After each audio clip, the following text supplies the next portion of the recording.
Today, our topic is all about the Hinge theorem and its converse.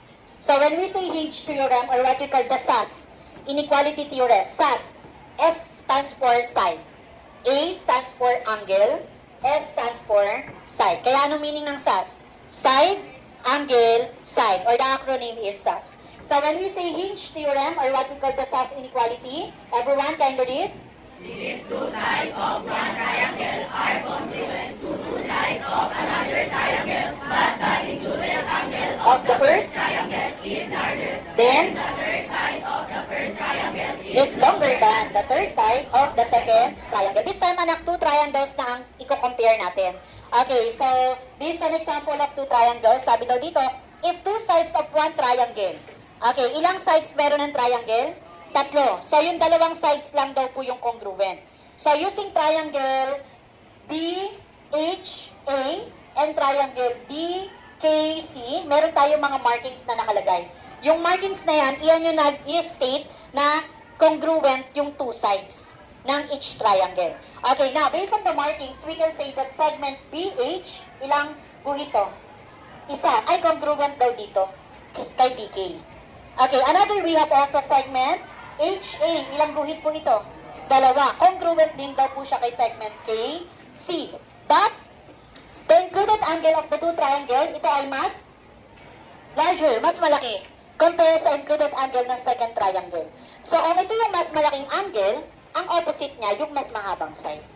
So, meaning, if angle K is larger than angle H, we can say that segment CP is longer than segment AB.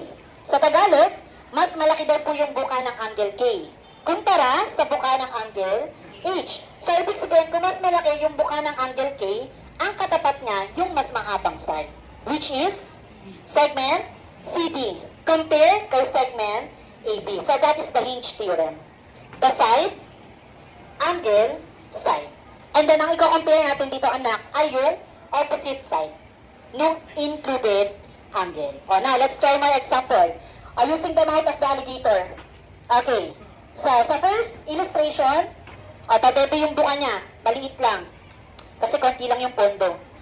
Okay. And then, dito sa second alligator, malaki na yung pondo. So, malaki yung buka. So, ibig sabihin, habang lumalaki yung pondo, lumalaki yung bunganga ng alligator. So, anong mas longest side? Sa first illustration or sa second? So, okay, therefore, we can say that segment FE is greater than segment CB. Why? Because angle B is larger than to angle A. Do you understand the meaning of Hinge theorem? Now, let's try more example. Given, I have here two triangles. The name of the first triangle, we have triangle BAC, and we have also EDF. Now, based on the markings, ano yung angle na nasa gitna ng dalawang markings? Angle A at angle B. Ang tawag dyan, anak, included angle. Pag sinabi natin included angle, ito yung angle na nasa gitna ng dalawang segment na ini-state. For example, I have here triangle XYZ. Now, if I were going to use segment XY and segment YZ, anong angle yung nasa gitna ng segment XY at segment YZ? Ito si segment XY. Ito si segment YZ. Anong angle yung nasa gitna nilang dalawa? Angle? Very good. Angle Y. Or just simply, segment XY and segment YZ. Ano yung letter yung naulit? Okay, therefore, angle Y yun. Do you understand? Angle Y is what we call the included angle. Ito yung angle na nasa gitna ng dalawang segment na tinutukoy. Using triangle ABC, ano yung may dalawang markings? Segment AB at segment AC. Therefore, angle A is the included angle. Ganon din po dito. Segment BE and segment BF. Ano yung nasa gitna? Angle B. Therefore, angle A and angle B are the included angles. Do you understand the meaning of included angle? So, this time, let us identify the congruent parts using this illustration. Based on the markings, ilang guhit nito? Isa. So, we can say that segment AB is congruent to what segment? Very good, DE, kasi isang guhit yan. AB is congruent to segment BE. DE, isang guhit, isang guhit. Ano pa yung may guhit?